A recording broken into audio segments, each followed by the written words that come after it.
Halo, selamat pagi kawan. Balik lagi ke channel gue Pembatas Komik. Masih sama gue Ardi Batas. Justice League Dark Apocalypse War. Itu film yang cukup luar biasa.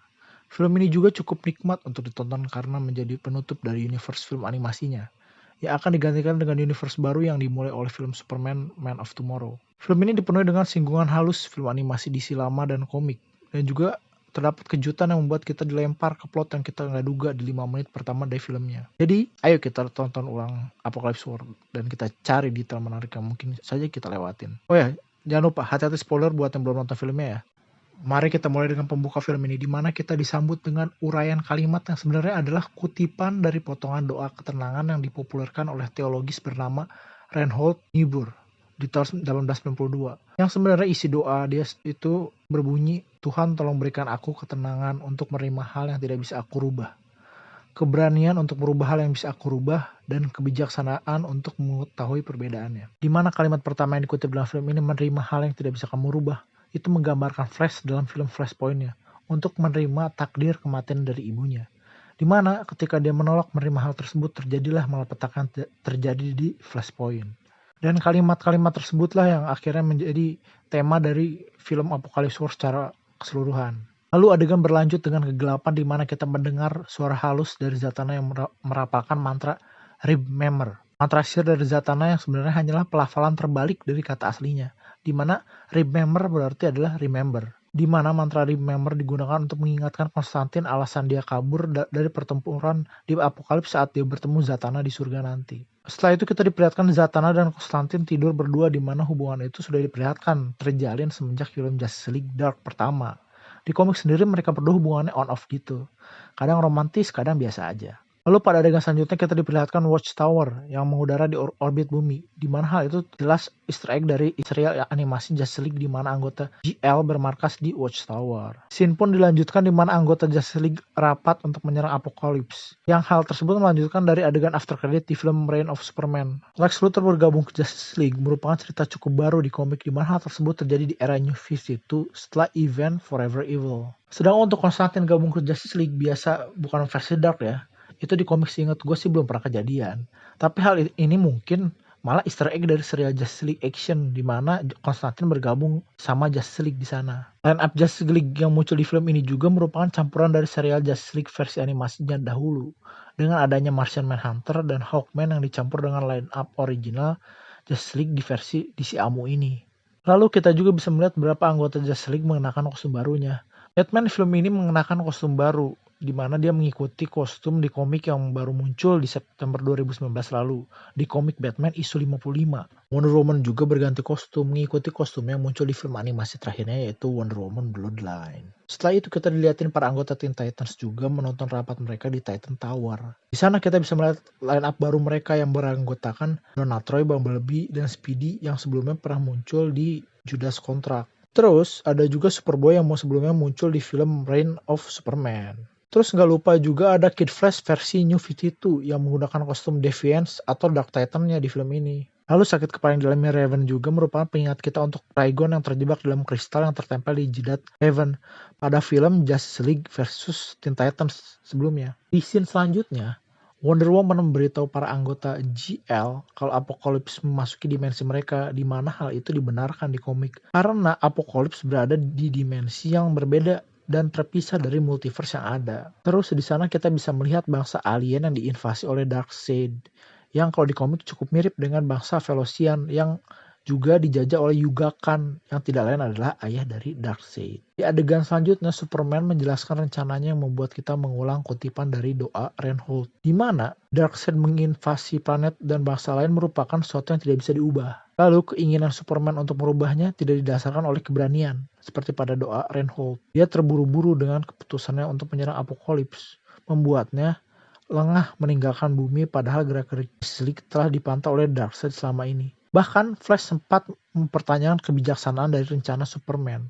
Tapi di sana kita bisa melihat kalau langkah Superman ini didasari oleh kemarahan, kebencian, dan keinginannya untuk membalas dendam pada Darkseid atas perbuatannya di Death dan Reign of Superman. Yang akhirnya membuat keputusan tersebut jugalah yang menyebabkan terjadinya nasib buruk penduduk bumi di film ini. Cyborg yang dihack penglihatannya oleh Darkseid ini sebenarnya mirip dengan ceritanya dia saat event Trinity War dan Forever Evil, di mana dia dihack oleh Crime Syndicate of America untuk mengawasi pahlawan dari Earth Prime. Lalu adegan dilanjutkan dengan Justice League menaiki pesawat menuju ke Apocalypse yang merupakan Easter egg dari Javelin, pesawat yang dinaiki Justice League di serial animasi Justice League pada zaman dahulu. Justice League lalu disambut di Apocalypse oleh para Dooms yang merupakan perpaduan dari para Demons dan Doomsday. Hal itu dikarenakan origin Doomsday di universe ini adalah buatan Darkseid. Jadi nggak aneh kalau akhirnya diproduksi massal menjadi para Dooms oleh Darkseid. Dan setelah bumper judul, kita diliatin bumi 2 tahun setelah penyerangan Justice League ke Apocalypse. Layaknya Avenger Endgame, tapi keadaan bumi lebih buruk dari film itu. Lalu kita diperlihatkan kota London luluh lantah di film ini. Terlihat kalau ini adalah akibat Darkseid menginvasi bumi dengan adanya para demon berterbangan di background. London yang hancur ini mencerminkan kejadian yang sama di Flashpoint, di mana London dihancurkan oleh pasukan Wonder Woman. Bahkan ada satu scene yang memperlihatkan Big Ben hampir mirip dengan scene di Flashpoint. Setelah itu di suatu pub, Superman, Raven, Etrigan, dan Constantine terlihat baru bertemu kembali setelah kejadian penyerangan mereka 2 tahun yang lalu. Terus penampilan baru dari Superman di sana itu adalah perpaduan dari penampilan di komik pada masa New 52, di mana penampilan dia berjenggot mengambil dari Superman dari masa sebelum Flashpoint yang terjebak di masa New 52. Pakaiannya memakai jaket serta kaos dan juga tanpa kekuatan itu seperti kostum dia saat di komik pada masa New 52, saat dia beroperasi tanpa kekuatan setelah menggunakan solar flare. Mata serta urat-uratnya yang berwarna hijau karena teracuni kryptonite juga berasal dari komik pada masa New 52, di mana saat itu dia teracuni kryptonite dari berangkas milik Argus. Lalu mereka pun adu mulut. Konstantin mempertanyakan kebijaksanaan pada Superman dengan aksinya 2 tahun yang lalu, yang berujung membuat bumi dijajah oleh Darkseid tanpa perlindungan dari Justice League. Dan di sana Raven juga mempertanyakan keberanian dari Konstantin yang kabur dari Apocalypse 2 tahun yang lalu. Lagi-lagi kutipan dari doa Reinhold yang menjadi tema pada film ini muncul kembali dengan pertanyaan keberanian dan kebijaksanaan. Di babak awal film ini, Etrigan diperlihatkan sedih dan tidak berbicara dengan irama seperti dia biasanya di film Justice League Dark dulu. Yang kemungkinan alasannya adalah kematian dari Deadman, yang dalam film ini tidak muncul sama sekali. Siapa sangka coba, Deadman bisa mati. Terus bekas luka pada wajah yang didapat Shazam oleh serangan para Doom itu mirip banget dengan bekas luka yang dimilikinya di Flashpoint. Setelah seluruh anggota Justice League dihabisi, kita bisa melihat kalau Batman dipaksa duduk di kursi Mobius, yang mencerminkan kejadian di komik Darkseid War, yang jadi sumber lepas dari film ini, di mana Batman juga duduk di kursi Mobius di komik tersebut untuk menjadi dewa pengetahuan. Tapi di sini dia malah dicuci otak oleh Darkseid dengan cara duduk di kursi tersebut. Lalu pada adegan selanjutnya kita diperlihatkan mesin yang sama yang pernah muncul di film Justice League War, yang ternyata dijelaskan oleh Batman di sini bahwa mesin tersebut adalah untuk memanen inti magma di planet bumi yang bernama planet Reaper. Lalu kita diperlihatkan penampilan baru dari Batman yang merupakan perpaduan kostum dari Hellbat, Batman Beyond, dan kostum Batguard-nya yang muncul di event Darkseid War. Luthor di komik selalu digambarkan dengan harga dirinya yang tinggi. Tapi di film ini dia berganti pihak ke Darkseid, mirip seperti di komik terbarunya, di mana Luthor yang awalnya anggota Justice League mengkhianati mereka dan membuat Legion of Doom karena merasakan kalau energi entropi lebih banyak di universe. Bahkan lebih jauh lagi, dia akhirnya menjadi kaki tangan perpetua di masa Year of Villain. Batman yang mempertunjukkan kebesaran dirinya di depan Lex Luthor itu juga mencerminkannya saat dia menjadi Batguard di komik, di mana dia menjadi congkak terhadap anggota Justice League lainnya. Lalu tim pahlawan yang pergi ke lokasi di mana Damian berada disambut oleh pasukan dari Lady Shiva, yang kalau kita lihat kostumnya si Lady Shiva itu ngambil dari kostumnya di serial Young Justice. Lalu kita juga bisa melihat Nightwing yang menjadi gila setelah dibangkitkan dari kematiannya oleh Lazarus Pit. Yang di komik juga sempat terjadi pada Jason Todd yang menjadi gila setelah dibangkitkan oleh Lazarus Pit. Pada DC Amu, kegilaan Lazarus Pit adalah karena iblis yang merasuki orang yang telah dibangkitkannya. Seperti yang dijelaskan pada Trigon pada film Teen Titans versus Justice League, di mana dialah yang mengendalikan iblis-iblis tersebut. Dengan dirinya tersegel, tentu aja kan ya, iblis yang merasuki orang yang dibangkitkan Lazarus Pit jadi nggak terkontrol. Damian juga terlihat lebih dewasa dan bijaksana di sini, di mana pada film sebelumnya dia dan Nightwing sering banget cekcok, tapi di sini dia bahkan mengakui Dick sebagai saudaranya. Lalu saat di Striker Island kita diperlihatkan Lois Lane bertarung tinju dengan Harley Quinn, yang di sana dia memakai kostum yang mirip dengan yang dipakainya di serial animasi Batman dulu. Selain Kapten Boomerang dan Harley Quinn, Pada lokasi tersebut juga kita bisa melihat karakter-karakter DC lainnya seperti Victor Zsasz, Toy Master, Weather Wizard, Cheetah, Black Manta, Bane, dan King Shark yang nantinya bakal gabung dalam rencana tim pahlawan untuk menyerang gedung LexCorp. Di film ini juga diperlihatkan Oa menjadi sasaran penjajahan berikutnya dari Darkseid. Kalau di universe ini gak terlalu dijelasin kenapa Darkseid nggak suka dengan Oa. Selain alasan karena di sana pertama markas para Green Lantern yang juga menjadi pelindung alam semesta ya. Tapi kalau kita ambil dari komik ada alasan jelas kenapa Darkseid benci sama Oa apalagi Green Lantern ya. Karena dia pernah dipermalukan dan dikalahkan oleh salah seorang anggota Green Lantern. Yang mungkin itu alasannya kenapa semua Green Lantern di film ini dibunuh. Padahal hampir semua pahlawan yang menyerang Apokolips itu dihidupkan kembali dalam bentuk android atau dibiarkan hidup lagi karena memiliki fungsi lain di mata Darkseid. Lalu tim pahlawan dibagi dalam beberapa tim untuk menyerang planet Reaper agar para Dooms berfokus ke sana. Di mana di tim Cina berisikan Shazam, Superboy, dan juga Steel yang terakhir muncul di film Reign of Superman. Terus pada tim Laut Utara terlihat Orchid menabrakkan House of Mystery ke planet Reaper, di mana juga di sana terdapat Batwoman, Batgirl, dan Batwing juga berada di sana. Yang terakhir muncul di film Batman Bad Blood. Sedangkan di Kongo, Afrika, Swamp Thing menghandle planet Reaper sendirian. Lalu kita diperlihatkan Superman memakai warsuit milik Lex Luthor yang merupakan easter egg dari komik New 52 di mana Superman menggunakan semacam power suit ketika dia kehilangan kekuatannya. Lalu kematan Superboy yang dicekik mengingatkan kita tentang Man of Steel di mana salah satu kelemahan Kryptonian ada lehernya. Terus diperlihatkan para Furies baru Darkseid merupakan para pahlawan yang di-remodel dan dicuci otak oleh Darkseid. Jadi setengah mesin mengingatkan kita pada cerita komik Future End, di mana para pahlawan juga di-remodel oleh Brother Eye, satelit pengawas canggih buatan Batman yang menjadi jahat. Lalu pertarungan Wonder Woman dan Etrigan juga merupakan callback dari komik di mana mereka sudah bertarung beberapa kali di sana. Lalu kata-kata Wonder Woman tentang dia tidak mau lagi tunduk dengan New God memastikan kalau Darkseid di sini sama dengan di komiknya, yaitu New God. Terus kita diperlihatkan kalau sumber tenaga dari Apokolips sekarang adalah Flash yang berlari di atas treadmillnya. Ini adalah easter egg dari kayaknya sih ya event CW kemarin tuh yang Crisis of Infinite Earth, di mana di sana Flash juga menjadi sumber tenaga dari anti-monitor ya. Lalu kita diperlihatkan Flash kurus diselamatkan Superman yang merupakan cerminan dari adegan di Flashpoint Paradox, di mana Superman kurus diselamatkan oleh Flash. Lebih jauh lagi, tim yang menyelamatkan Superman di film Flashpoint sebelumnya yaitu Cyborg, Flash, dan Batman di posisi terbalik sekarang, di mana Superman dan timnya lah yang sekarang menyelamatkan mereka bertiga. Lalu kita bisa melihat Cyborg dengan kondisi terpisah-pisah yang mirip banget dengan kondisinya pada film Batman versus Superman.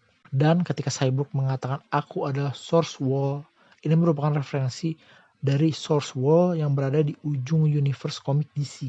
Lalu pertarungan Wonder Woman di mana dia hampir dibunuh Mera itu merupakan referensi kebalikan dari film Flashpoint di mana di sana Mera dibunuh oleh Wonder Woman. Terus saat tim pahlawan sedang membicarakan Batman dengan Cyborg, tiba-tiba percakapan mereka dipotong oleh Batman yang mengatakan Batman Return.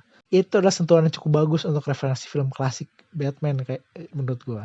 Terus sebelum Batman bertarung, dia memberi komando pada kursi Mobius dengan kode Alphared, yang merupakan referensi dari nama robot pelayan Batman dari planet X di serial Batman The Brave and the Bold. Ada sedikit referensi dari film Justice League War, yaitu ketika Batman menusukkan pedang Robin ke mata Darkseid. Sama dengan saat dulu Justice League bersama-sama berusaha membutakan mata dari Darkseid.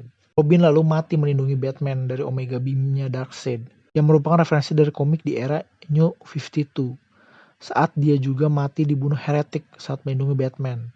Kondisi mayat dari Robin yang kering dan botak juga sama dengan kondisi mayatnya di komik Event Batman Requiem.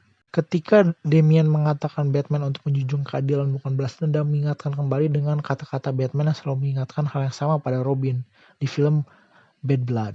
Lalu pada adegan selanjutnya kita diperlihatkan dua makhluk terkuat DC Amu, Darkseid bertarung dengan Trigon, mencerminkan sumber lepas dari film ini, yaitu Darkseid War, di mana Darkseid bertarung melawan anti-monitor yang termasuk makhluk terkuat di komik DC. Lalu kita bisa melihat betapa murkanya Superman terhadap Darkseid ketika melihat Lois mati di dalam ledakan di Lex Tower, di mana hal tersebut hampir sama kejadiannya dengan cerita komik Kingdom Come, dan kemurkaannya itu seperti di Injustice ya. Saat Raven menggunakan kekuatan penuhnya dan menjadi White Raven, itu sama seperti saat di momen ending dari serial Teen Titans di zaman dulu.